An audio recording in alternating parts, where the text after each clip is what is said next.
এইমসের আমাদের ব্যালকনি থেকে আজকের ভিউটা জাস্ট দেখো, কি দুর্দান্ত লাগছে। সকাল সকাল ডিউটির জন্য বেরিয়ে পড়েছি 11 নাম্বার ভেহিকেল নিয়ে। আকাশে প্রচণ্ড মেঘ।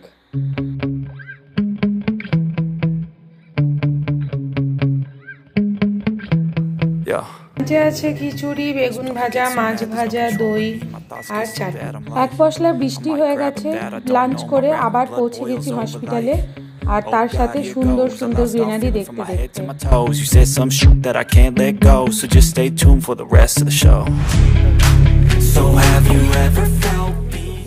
হে guys, good afternoon, welcome back to the channel. কাল থেকে কনস্ট্যান্ট বৃষ্টি চলছে, বৃষ্টি থামার কোনো জাস্ট নাম নেই। যে টাইমটা হয়তো হেভি রেন হচ্ছে না, সেই টাইমটাতেও চলছে হচ্ছে ইলশেগুড়ি টাইপের। রোদের মুখ দেখা যাচ্ছে না। তো যেটা অবস্থায় মানে সব কিছু স্যাঁতস্যাঁতে, কালকে জামা কাপড় কাচা হয়েছিল সেগুলো রীতিমতো স্যাঁতস্যাঁতে হয়ে আছে, কিচ্ছু শুকায়নি। বর ডিউটি গেছে, আজকে চলে আসবে একটু পরে। তো রাতে কিছু ডিনার তো বানাবো, দেখি কি বানানো যায়, এখনো টাইম পাইনি আর কি।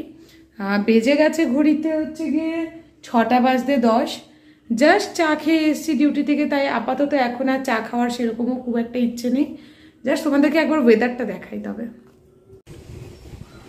দেখতেই পাচ্ছ কনস্ট্যান্ট বৃষ্টি পড়ে যাচ্ছে ঝরঝর ঝরঝর করে, কিন্তু আপাতত কিছুই করার নেই। গাছগুলো মোটামুটি বেশ খুশি। উচ্ছে গাছটা দেখতেই পাচ্ছ প্রচুর বড় হয়ে গেছে। সাথে হচ্ছে প্রচণ্ড ঝড়, যার জন্য দরজা জানলা খুলে রাখাটা মুশকিল হয়ে গেছে। তো বেশ কিছু কাজ ছিল, যেমন মেন হচ্ছে জামা কাপড় শুকোনো, সেটাই প্রথম করে নিলাম। চলে এসেছি অপুদের রুমে, এখন চা তৈরি হচ্ছে। আমাকে টেনে নিয়ে এসছে চা খাওয়া বলে, আর এখন ব্লগে আসবে বলে চুল ঠিক করছে। হ্যাঁ সত্যি কথা, ও এখন প্রচুর বিজি। হ্যাঁ, ওর এখন হচ্ছে গিয়ে ডবল রেসপন্সিবিলিটি হয়ে গেছে, তো তাই এখন খুব ব্যস্ত। হ্যাঁ, ওয়ার্ক ফ্রম হোম।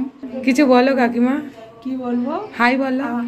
হাই, আমার প্রিয়াঙ্কা এত কুকুর ভালোবাসে, তা সত্ত্বেও ওকে কুকুরে কামড়ালো, এটাই আমার সব থেকে দুঃখ লাগলো শুনে।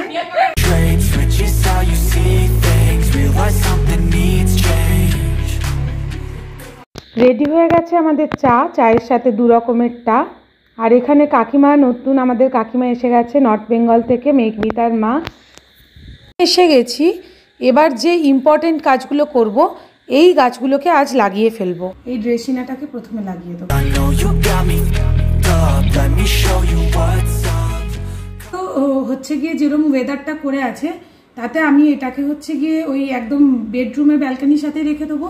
কারণ কি, ওখানে হালকা হালকা রোদও আসছে আর বৃষ্টির জলও পাচ্ছে। মাটির যেটা আমি তৈরি করেছি সেটাতে মেনলি যেরকম আমি তোমাদেরকে অলমোস্ট দেখিয়েছি, যে মাটি, বালি, অল্প একটু ভার্মি কম্পোস্ট, আর একটু নিমখোল, একটু হচ্ছে গিয়ে শিংকুচি। এই কলিয়াসটা জলে ডুবিয়ে রেখেছিলাম। কলিয়াসটাতে দেখতে পাচ্ছ সুন্দর ছোট ছোট শিকড় এসছে। এর এই ফুল পার্টটা কেটে দেবো।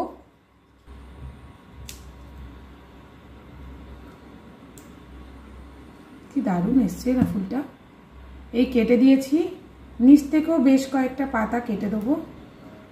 আর এই যে বড় পাতাগুলো ছিটে দেবো। অল্প, যত পাতা অল্প হবে তত গাছের সার্ভাইভ করার মানে চান্সটা বেড়ে যাবে। গাছটাকে হচ্ছে জলের মধ্যে রেখে দিয়েছিলাম, এই যে প্লেন এই জলটার মধ্যে, কিচ্ছু করিনি। অ্যান্ড তার পরবর্তী রেজাল্ট হচ্ছে এটা। তো আমি ভাবছি এটাকে আরো 2টো টুকরো করে বসাবো, তাহলে আমার অনেকগুলো গাছ আর কি তৈরি হবে। তো এই শিকড় থেকে একটা কেটে নেব।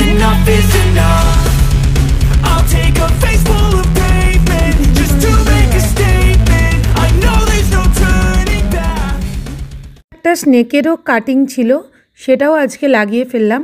নিচের শিকড়গুলো বেশ খানিকটা করে কেটে দিয়েছি, চেষ্টা করেছি মানে যতটা আর কি গাছটাকে সারভাইভ করানো যায়। এটা একটা মরা গাছের সাইডের একটা কাটিং, যেটা দেখা যাক আমি বাঁচাতে পারি কি না। এর সাথে আমার গাছগুলো কিন্তু লাগানো ডান হয়ে গেছে, জাস্ট দেখে নাও।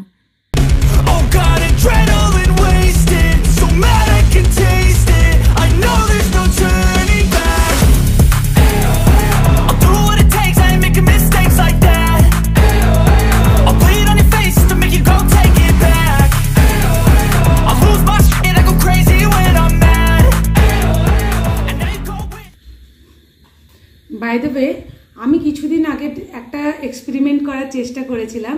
আমি প্যাশন ফ্লাওয়ারের ডাল নিয়ে এসে, ডাল ঠিক নয় অ্যাকচুয়ালি একজনের বাড়িতে ছিল, আমি জাস্ট চেয়ে নিয়ে এসে আর বসিয়ে দিয়েছিলাম কেটে, ঠিক আছে। অ্যান্ড যেটা তোমরা দেখতে পাচ্ছ গাছ দুটো কিন্তু লেগে গেছে। আমি টোটাল 5টা কাটিং বসিয়েছিলাম, তার মধ্যে কিন্তু 4টে কাটিং দারুণভাবে লেগে গেছে।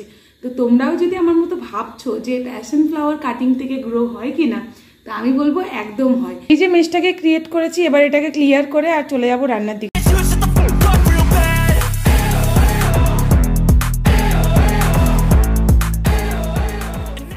আজ আমার second dose of rabies vaccination, injection 2টো হয়ে গেল, এবার আরও 3টে বাকি।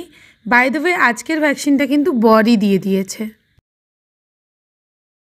তরকারি করার জন্য নিয়ে নিয়েছি পেঁয়াজ কুচি, অল্প একটু আলু, টমেটো, মেটে, আর তার সাথে এতে আছে হচ্ছে কি আদা, রসুন আর কাঁচা লঙ্কার অল্প একটু টমেটো দিয়ে পেস্ট। তাতে অ্যাড করে দেবো সর্ষের তেল, অ্যাড করে দেবো তেজপাতা 2টো, অল্প একটু জিরে, পেঁয়াজ কুচি, অ্যাড করে দেবো আলুটা, যেহেতু আলুটা ভাজতে টাইম লাগবে, লবণ, আদা রসুন কাঁচা লঙ্কা বাটাটা অ্যাড করে দেবো, অ্যাড করে দেবো অল্প একটু জল, হলুদ গুঁড়ো, ধনে গুঁড়ো, জিরে গুঁড়ো, ভালো করে মিশিয়ে নেব। এই পর্যায়ে অ্যাড করে দেবো টমেটোটা। মশলাটা ভালো করে কষানো হয়ে গেছে, এই পর্যায়ে দিয়ে দেবো মেটেটা। ভালো করে কষানো হয়ে গেছে, এই পর্যায়ে অ্যাড করে দেবো জল। ভালো করে নাড়াচাড়া করে ঢাকা দিয়ে দেবো। দেখতেই পাচ্ছ এটা বেশ মাখা মাখা হয়েছে। এই পর্যায়ে জাস্ট হচ্ছে গিয়ে একটু গরম মশলা মিশিয়ে দিয়ে আর গ্যাসের ফ্লেমটা অফ করে দেবো। তৈরি হয়ে গেল গরম গরম মেটের তরকারি। এটা আপনারা ভাত বা রুটি বা পরোটা বা লুচি যার সাথে হোক খেতে পারেন। বরের কিন্তু তরকারিটা বেশ লেগেছে। অনেক রাত হয়ে গেছে এডিটিং করতে করতে, কাল আবার ডিউটি আছে, তো এবার শুয়ে পড়তে হবে। যাই হোক, যদি কিছু ভালো লেগে থাকে please do like, share and comment, and যদি নতুন বন্ধু হয়ে থাকো প্লিজ ডু সাবস্ক্রাইব। আমার চ্যানেলটাকে সাবস্ক্রাইব করো, তাহলে কিন্তু আরও নতুন নতুন এরকম ভালো ভিডিও আমি তোমাদের জন্য নিয়ে আসতে পারবো। তোমরা সাবস্ক্রাইব করলে, চ্যানেলটাকে ভালোবাসলে আমি কিন্তু মোটিভেশন পাবো, ফলে আরও সুন্দর সুন্দর ভিডিও তোমাদের জন্য তৈরি করতে পারবো। সবাই সুস্থ থেকো, ভালো থেকো। কাল দেখা হচ্ছে আবার একটা নতুন ব্লগের সাথে। ততক্ষণের জন্য গুড নাইট।